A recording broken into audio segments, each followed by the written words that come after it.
হুমায়ুন কবির নবান্ন আসন দখলে প্রস্তুতি নিচ্ছেন, এমনটাই তিনি নিজে বলেছেন। মধ্য হাওড়ার টিকিয়াপাড়ার একটি নতুন দলীয় অফিস উদ্বোধন করতে যান তিনি। সাংবাদিকদের প্রশ্নের উত্তরে দিতে গিয়ে তিনি বলেন, আমি শহরের বাইরে ছিলাম, আজ হাওড়া এসেছি, এরপর কলকাতায় যাব। নবান্ন আসন দখল করার এটাই আমার পরিকল্পনা। পাশাপাশি অর্জুন সিংকে জ্যান্ত পুঁতে ফেলার হুঁশিয়ারি দিলেন তিনি। কি বলেছেন শুনুন। मैं दोनों को ही चैलेंज कर रहा है। मैं बीजेपी को सत्ता में आने नहीं दूंगा और वो टीएमसी को सत्ता में फिर कुर्सी में नहीं आने दूंगा।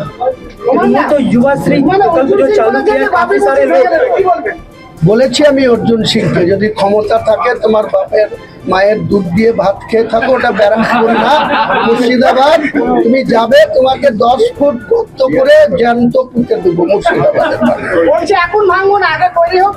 বেশ ওয়েলকাম জানিয়েছি আমি, যখন খুশি আসতে পারে, আসার আগে যেন আপনাদের জানিয়ে যায়, চুপি সারে যেন রাত্রেবেলায় না যায়। রাত্রিবেলায় তো কেউ পাহারা দিয়ে আমাদের যারা লোক থাকে তারাই এনাফি জানা, তবু আমি বলছি যেন আমাকে একটু আপনাদের মাধ্যমে 3 তারিখ সময় জানিয়ে যাবে। আমি যদি বেঁচে থাকি, আল্লাহ যদি আমাকে বাঁচিয়ে রাখেন, হায়াতে রাখেন, অর্জুন সিং এর মতো এই দাম্ভিক লোককে, এই ব্যক্তিকে 10 ফুট জেসিপি দিয়ে গর্ত করে জ্যান্ত পুঁতে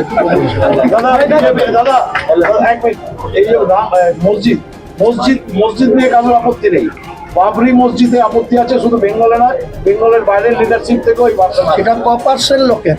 বাবরি মসজিদ যখন ভাঙা হয়েছিল, মাত্র 5% অমুসলিমরা, উগ্র হিন্দুত্ববাদ, বজরং পার্টি, লাল কৃষ্ণ আদবানিজি এবং মুরলীমোহন যোশীজির সাপোর্টে ভেঙেছিল 1992 সালের 6 ডিসেম্বর।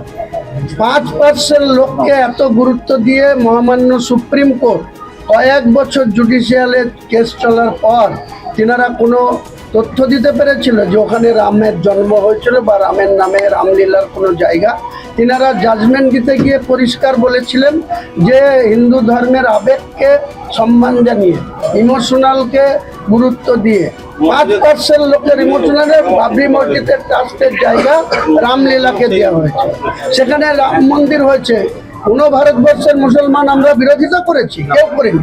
ভারতবর্ষের প্রধানমন্ত্রী, ধর্ম নিরপেক্ষ দেশের প্রধানমন্ত্রী, তিনি সটান গিয়ে ওই রাম মন্দিরে শুয়ে তাকে উদ্বোধন করেছে। আমরা তো বিরোধিতা করিনি। আমার পুত্র সন্তান জন্মাবে, আমি তার মুর্শিদাবাদে 1000 বাবর নামে বাবর আছে। তার কি করেছে? একজন হিন্দু লোক, তার পাল ভাটা, সে আমাকে বলেছিল আমি বাবরি মসজিদ করার জন্য ইট দেব। আমি বলেছিলাম আপনার ইটের সিম্বল কি? তো বলে একে পাল, আমরা নিতে পারবো না।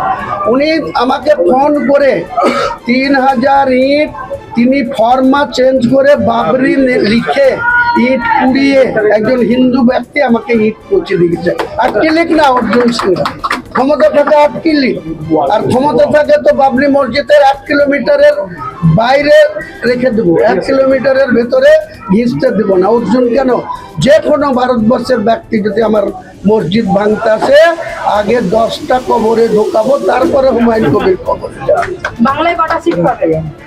বললাম যে 162টা সিট আমরা সরকার করব। আমাদের ভিডিও ভালো লাগলে লাইক ও শেয়ার করুন, কমেন্ট সেকশনে আপনাদের মতামত জানান। আরও ভিডিও পেতে আমাদের চ্যানেলটিকে সাবস্ক্রাইব করুন এবং প্রতি মুহূর্তে খবরের আপডেট পেতে প্রেস করুন বেল